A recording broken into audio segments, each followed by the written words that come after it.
ആദ്യമായിട്ട് എന്നെ സ്വാധീനിച്ച 1960-കളിൽ എന്നെ സ്വാധീനിച്ച ഒരു മാഗസിനായിരുന്നു എൻകൗണ്ടർ. 1968 ജൂൺ. ഇത് ലണ്ടനിൽ നിന്ന് പബ്ലിഷ് ചെയ്ത അന്നത്തെ ലോകത്തിലെ ഏറ്റവും പ്രമുഖമായിട്ടുള്ളൊരു മാസികയായിരുന്നു എൻകൗണ്ടർ.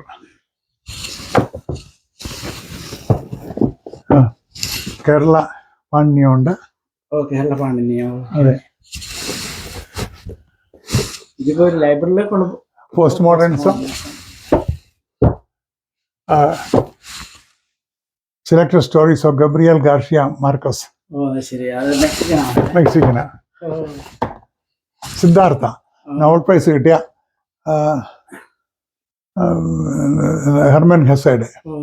ഹെർമൻ ഹെസെ ഗുണ്ടർട്ടിന്റെ ഗ്രാൻഡ് സണ്ണാണ്. ഹെർമൻ ഗുണ്ടർട്ടിന്റെ ഗ്രാൻഡ് സണ്ണാണ്.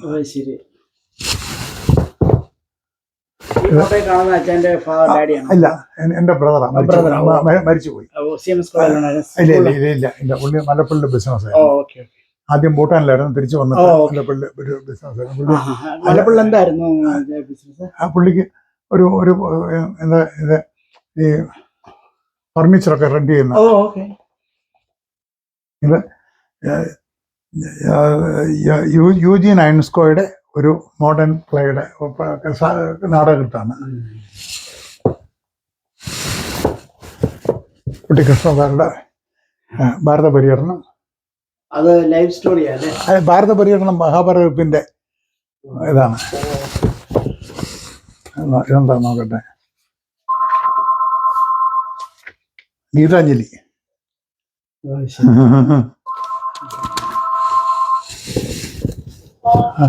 ഏകാന്തതയുടെ 100 വർഷങ്ങള് മാർക്കസിന്റെ കേട്ടിട്ടുണ്ടല്ലോ.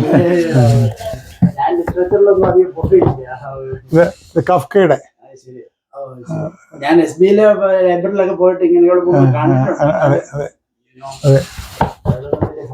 ഇത് പ്രത്യേകം പറയേണ്ട ഒരു ബുക്കാണ്. 1905 പബ്ലിഷ് ചെയ്ത ജെയിംസ് ജോയ്സിന്റെ ഒരു കൃതിയാണിത്. അത് പോയമാണോ? അല്ല, നോവലാണ്. അച്ഛൻ ഈ ഇംഗ്ലീഷ് പോയമൊക്കെ പറയുമ്പോൾ അതിൻ്റെ അകത്തൊക്കെ താല്പര്യം വരുമായിരുന്നോ? അതൊക്കെ പിന്നീടാണ് ഉണ്ടായത്. ഇത് സിദ്ധാർത്ഥയുടെ ഇംഗ്ലീഷ് വേർഷൻ. ഹെർമൻ ഹെസയുടെ സിദ്ധാർത്ഥയുടെ ഇംഗ്ലീഷ് വേർഷൻ. സിദ്ധാർത്ഥ എന്ന് പറഞ്ഞാൽ ശരിക്കും പറഞ്ഞാൽ ബുദ്ധന്റെ സ്റ്റോറി ഒരു ചെറിയ നോവലായിട്ട് പ്രസിദ്ധീകരിച്ച 122 പേജേ ഉള്ളൂ. ആ കാലത്ത് നോബൽ പ്രൈസ് കിട്ടിയ ബുക്കാണ്. നോബൽ പ്രൈസ് കിട്ടിയ അതെ. ആൽബർട്ട് കാമുവിന്റെ ദി സ്ട്രേഞ്ചർ. അതെ.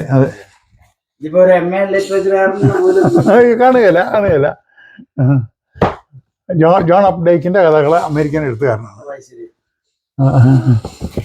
ഇതാണ് അടുത്തതാണ് എ ഡി സാലിഞ്ചറിന്റെ. ഇത് അദ്ദേഹത്തിന്റെ കഥകളാണ്. അദ്ദേഹം 2 ബുക്കേ എഴുതിയിട്ടുള്ളൂ. ആദ്യം എഴുതിയ book Catcher in the Rye. Catcher in the Rye million copy വിറ്റുപോയി. അത് മൂവി ആക്കാമെന്ന് ചോദിച്ചിട്ട് അദ്ദേഹം പറഞ്ഞു എനിക്കത് വേണ്ട. അന്നത്തെ ഒരു ചെറുപ്പക്കാരന്റെ ലൈഫ്. അതിനുശേഷം അദ്ദേഹത്തിന്റെ 9 കഥകളുടെ ഒരു സമാഹാരം. ഇത് ഇംഗ്ലീഷ് സാഹിത്യത്തിലെ സോണറ്റിന്റെ ആന്തോളജി. വളരെ പ്രസിദ്ധമായ കഥകളെല്ലാം തന്നെ ഇതിലുണ്ട്.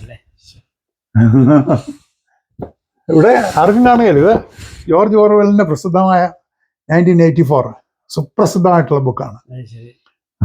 സിനിമയായ ബുക്കാണ് എനിക്ക് തോന്നുന്നു. സിനിമയായ ബുക്കാന്ന് തോന്നുന്നു. അതെ.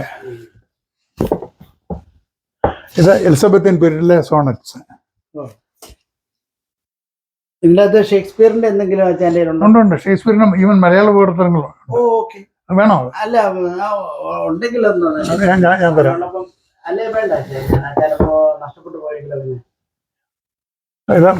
ഇത് യൂറോപ്പിലെ പ്രമുഖ എഴുത്തുകാരാണ് മിലൻ കുന്ദ്ര. അദ്ദേഹത്തിന്റെ അല്ല അദ്ദേഹം ഫ്രഞ്ചിലാണ് എഴുതിക്കൊണ്ടിരുന്നത്. പക്ഷെ അദ്ദേഹം റൊമാനിയക്കാരനാണ്.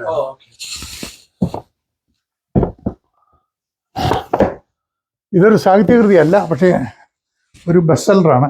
Who moved my cheese. Who moved my cheese? അതെ, ഒരു best seller. Just a funny. അതെ അതെ അതെ. ഇത് ടി.എസ്. എലിയറ്റിൻ്റെ വേസ്റ്റ് ലാൻഡ് എഴുതിയ ടി.എസ്. എലിയറ്റിൻ്റെ ക്രിസ്ത്യാനിറ്റി ആൻഡ് കൾച്ചർ.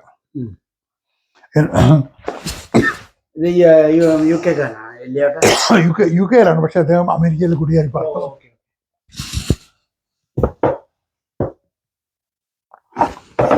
മതി അച്ഛാ, ഇനി ബൈബിള് ബൈബിള്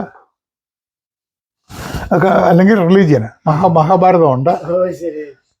ഇടയാറന്മുള KM വർഗീസിൻ്റെ ക്രിസ്തു ദേവ ചരിത്രമുണ്ട്. ഇടയാറന്മുള KM വർഗീസ് KV സൈമന്റെ ബ്രദറിൻ്റെ മകനാണ്. ഇത് ഒരു ചൈനീസ് ഒരു അവരുടെ റിലീജിയസ് കമൻട്രിയാണ്. ഇത് നമുക്ക് വളരെ വേണ്ടപ്പെട്ട ഒരു ബുക്കാണ്. യുസ്തൂസ് ജോസഫിൻ്റെ വിദ്വാൻ കുട്ടി ആണല്ലോ യുസ്തൂസ് ജോസഫ്. നമ്മുടെ പാട്ട് സ്തുതിപ്പിൻ എന്നൊക്കെ ഉള്ള പാട്ട് എഴുതിയ അദ്ദേഹത്തിൻ്റെ കവിതകളുടെ മുഴുവൻ തന്നെ പുള്ളിക്കാരി ഞാൻ കൊടുക്കാൻ ഇത് പാടാൻ. ഇത് കാതോലിക് ബൈബിള്, മെർമോൺ ബുക്ക്. ഇത് പിന്നെ നമ്മുടെ ഇല്ല അതിൻ്റെ എൻ്റെ ഉണ്ടായിരുന്നു, പക്ഷേ ഞാൻ ഇവിടെ പോയി. ഇതാ ഒരു പ്രധാനപ്പെട്ട ബുക്കാണ്. പുതിയ നിയമത്തിൻ്റെ മോഡേൺ മലയാളം. ഇതാണ് 50 വർഷം മുമ്പ് പ്രസിദ്ധീകരിച്ചതാണ്.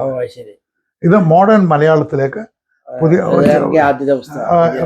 മലയാളത്തിൽ ബൈബിൾ സൊസൈറ്റി പ്രസിദ്ധീകരിച്ചാണ്. ഇപ്പൊ അതിന്റെ സൈസ് ഒക്കെ ചെറുതായി പോയല്ലോ. അതെ അതെ അതെ. അത് ഈ ലേഖനങ്ങളെല്ലാം തന്നെ വളരെ കെയർഫുൾ ആയിട്ട് നമുക്ക് വായിക്കാൻ പറ്റും. അതെ. പിന്നെ ആകട്ടെ പ്രധാനപ്പെട്ട ഇത് who was Jesus, the birth of Christianity. ഇത് Marthoma worship book, introduction to New Testament Christology. എല്ലാം ക്രിട്ടിക്കലാണ്.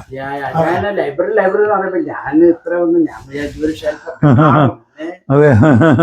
ഇത് ഓ ഹെൻറിയുടെ കഥകൾ. ഓ ഹെൻറിയെ പറ്റി പറയുകയാണെങ്കിൽ ലോക ചെറുകഥ സാഹിത്യത്തിന്റെ ടോപ്പിൽ നിൽക്കുന്ന ആളാണ് ഇദ്ദേഹം. വളരെ കാലം ഹ്യൂസ്റ്റണിൽ അദ്ദേഹം ചവിട്ടി നടന്ന മണ്ണിലാണ് നമ്മളിപ്പോൾ. ഹ്യൂസ്റ്റൺകാരനാണ്. വളരെ പ്രസിദ്ധമായിട്ട് കഥകളാണ് ഓ ഹെൻറിയുടെ. നമുക്ക് ലാസ്റ്റ് ഒരു ബുക്ക് ഇതെന്ന് പറഞ്ഞാൽ ജസ്റ്റ് എടുത്ത് പറഞ്ഞ ഒരെണ്ണം എടുത്തിട്ട് കണ്ണടച്ചെടുത്താലും മതി, കുഴപ്പമില്ല. അച്ഛൻ അതിനെ പറ്റി എന്തും പറഞ്ഞു ഒരു നമുക്ക് കാരണം ഇത് ഒന്ന് വൈൻഡ് ചെയ്യാനാണ്. ഓക്കെ. ഞാൻ എന്താ അല്ലല്ല എനിക്ക് പറയാൻ പറ്റുന്ന എനിക്ക് പറയാൻ പറ്റുന്നതാണല്ലോ എടുക്കാൻ. അമേരിക്കൻ ബുക്സിന്റെ അകത്ത് ഇതിലുണ്ട് ഞാൻ ഏറ്റവും ഇതായിട്ട് ചെയ്ത് അത് മതി.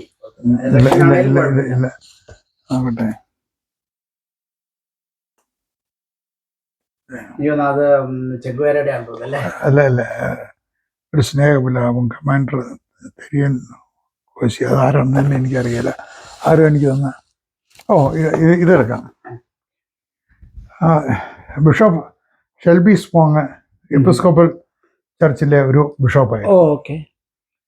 അദ്ദേഹം എപ്പിസ്കോപ്പലിലെ ബിഷപ്പ് ആയിരുന്നെങ്കിൽ പോലും ചർച്ചിനെ വളരെയധികം ലിബറലായിട്ട് കണ്ടിരുന്ന ഒരാളായിരുന്നു.